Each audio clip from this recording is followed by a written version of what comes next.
We just saw Black or White, and on this show, I take my friends, we go see a movie, we review it in the car, and then we have a discussion. The review part is spoiler-free, so if you're looking for a recommendation or you're on the fence and can't decide if this is a movie for you or not, you can watch the first part, find out whether we recommend it. The discussion part comes right after that, and so if you've already seen the movie or don't care to see the movie and just want to hear all our thoughts with spoilers, with plot points, you can watch the discussion. If you like the way we do that, please check us out on Patreon. Our campaign has exclusive content every month, and we do these movie reviews every week as quickly as we can with as many movies that come out. So, Black or White is a movie about a custody battle between Kevin Costner's character and Octavia Spencer's character for their mutual granddaughter, who has been living with Kevin Costner's character her entire life after her mother died in childbirth and her father was not married to the mother and wasn't really around.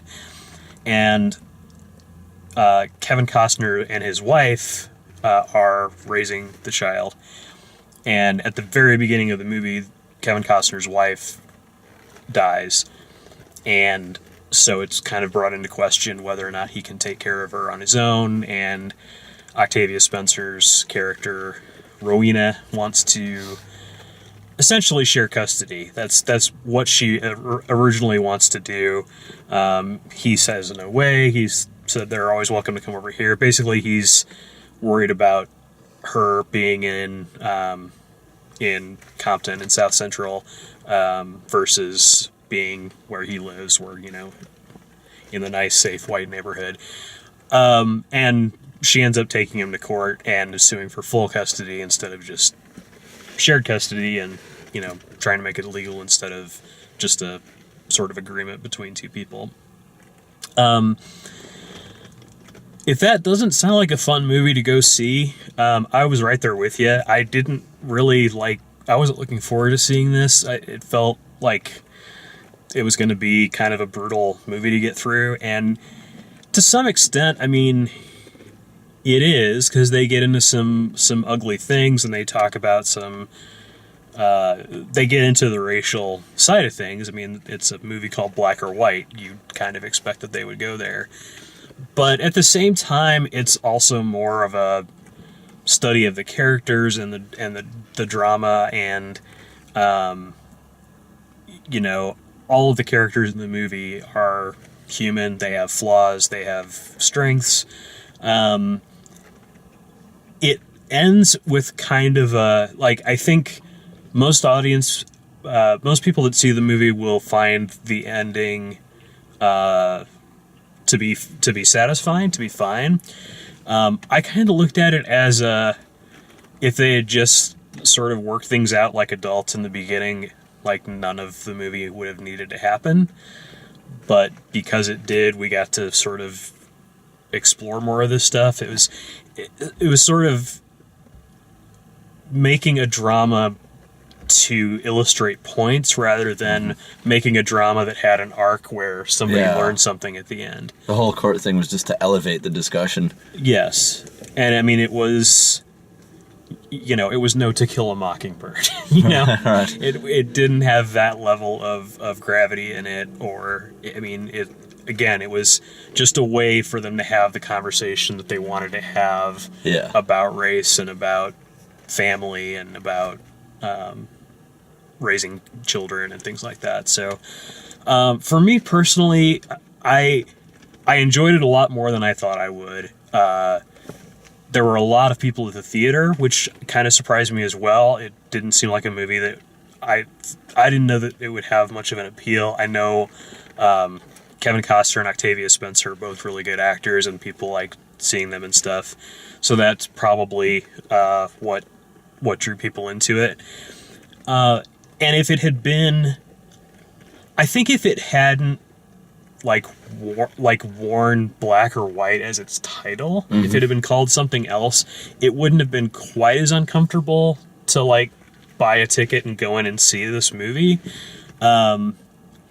because you're sort of supporting the idea that you want a movie that's about that, Yeah, the whole debate. but it's really kind of a limp Right, yeah. version of that debate. It's not really about black and white so much. It's really off to the side for most of the movie. Yeah, it's It's just really about the family stuff and the characters and the flaws and, you know. so. Yeah, I can't just go out and recommend it, but honestly, if you're a fan of Kevin Costner or Octavia Spencer, I can see, seeing it for that. And it's a fine movie. It's well made and directed and all that. It's just not. I don't know. It just, to me, it kind of felt empty and A little bit soft. yeah. It felt like it. I knew what it was going to be about. Yeah. And then it was about that. It just I'd had say better performances than I expected it to have. Yeah. Yeah. But other than that, there's not. I'd say satisfying but not surprising. Yes. It didn't surprise me, but it was satisfying. And Kevin Costner, I mean, Kevin Costner is kind of an understated actor anyway. I mean, it's not like he doesn't overly dramatize stuff. So, but I like that. I like his whole demeanor and the Phil Costner is on display for this movie. All of the all of his stuff. The kind of curmudgeon-y kind of thing, and so is the kind of underhanded comments and stuff. So Yeah. I enjoyed his role definitely. But yeah, the acting was good. I mean, for me, it flowed well. There was a bit in the third act that felt a little bit forced to me because they needed to wrap up the story and they needed it to kind of get a bit dramatic. But it did play well at the end, and so I would recommend it. Maybe not especially as a movie theater movie, but just if it's on your TV. If I found this on Netflix, I'd be happy to watch it. Yeah, I agree definitely. with that. It's a good story. If you're kicking back on the couch and this is on, I'd definitely recommend watching it. But Yeah. I wouldn't go out of my way to watch it. Yeah. I agree. So that's the recommendation part. If you're interested in seeing the movie and don't want to hear any spoilers about what happens or that sort of stuff, this is where you tune out and come back after you've seen the movie. With that said, we'll jump into the discussion side. I felt a lot like they had some really good ideas, and like what you were saying about it being on Netflix. So watching this movie at home and getting the movie that it is, I would have been completely satisfied with it. Yeah. It's coming to a movie theater and being in public and not really knowing what to expect. How racist is this movie gonna get? Right. That's the uncomfortable side of the movie. For reference, the only thing I had coming into it thinking what could it be like was maybe Gran Torino, or just and the way it began almost reminded me of a bit of a Clint Eastwoody kind of role. It might have been. Yeah, and the things that bothered me, once it got going, I was okay with it. But at the beginning, when he doesn't know how to get her ready for school in the morning. He doesn't know how to brush her hair. He doesn't know how, Yeah.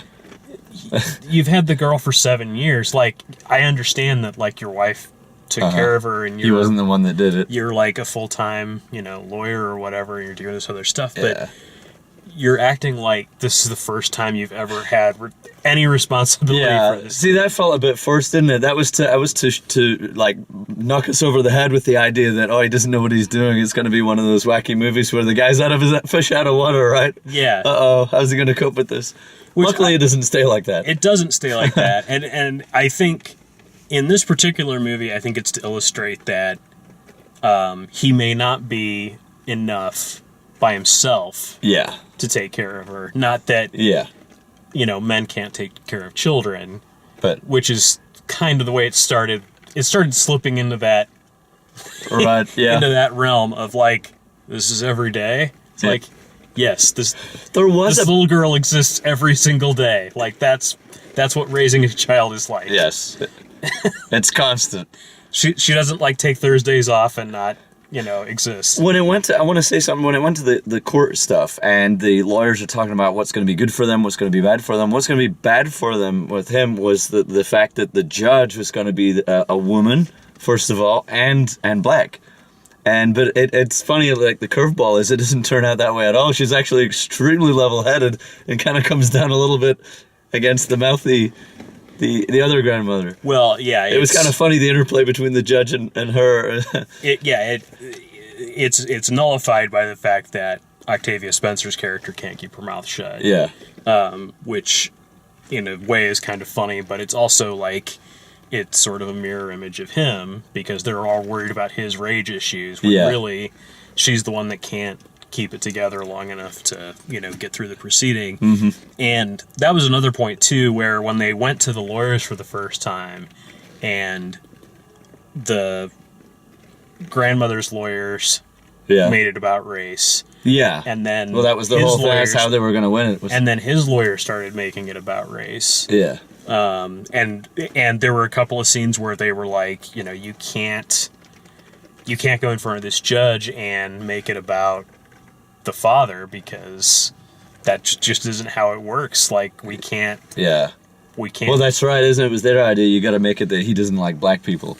So right. That's the line that they're going to take. Yeah.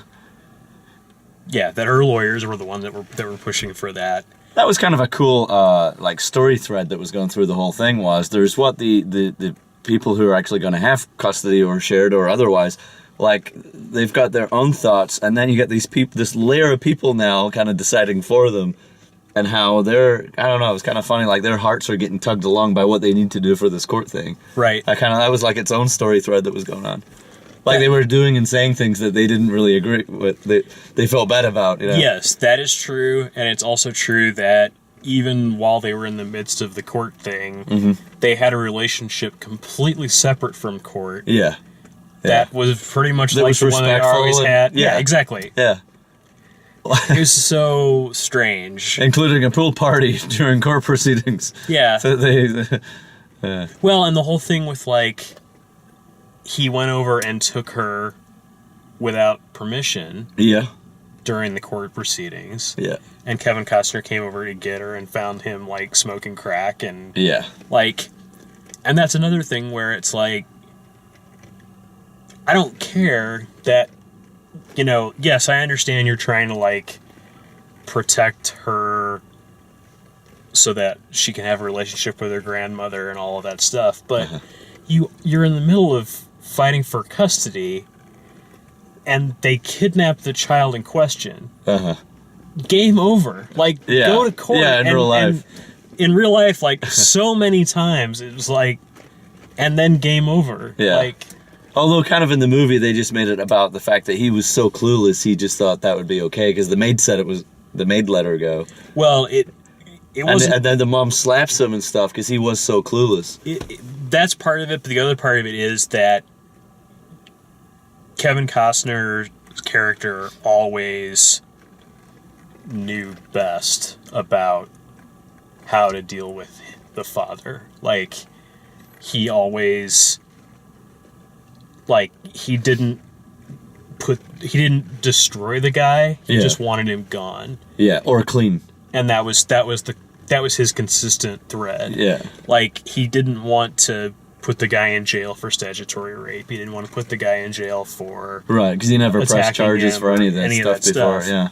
But that's the thing, though, is like you're in a custody battle. And they kidnap the child. Yeah, that would have been a slam dunk then. Like, it's over. Yeah.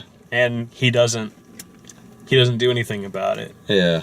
And it's sort of like that's what wins her over eventually, is like she sees that he's willing to do anything. He's a decent guy, and he's like giving... If it's not in the best interest of the little girl, then he's not interested in doing it. She saw that eventually. Yeah. Yeah. That's kind of goofy when you think of it in terms of reality. But it's a film with it's got a good heart. I agree, and I could also see it the other way. I could see where somebody would watch this and get really upset that they make Kevin Costner out to be like the perfect guy. Has a bit of an advantage with Like, yes, he's an alcoholic, and yes, they're trying to like hammer that home, he's a but good guy. He's just a swell guy. Yeah. He's not gonna... The guy tried to stab him and all and tried to steal his daughter, like, without permission, but We'll let it slide. You want some money? Here's some money. Yeah. Okay. Anyway, Black or White. Strange movie, but it was all right. It was.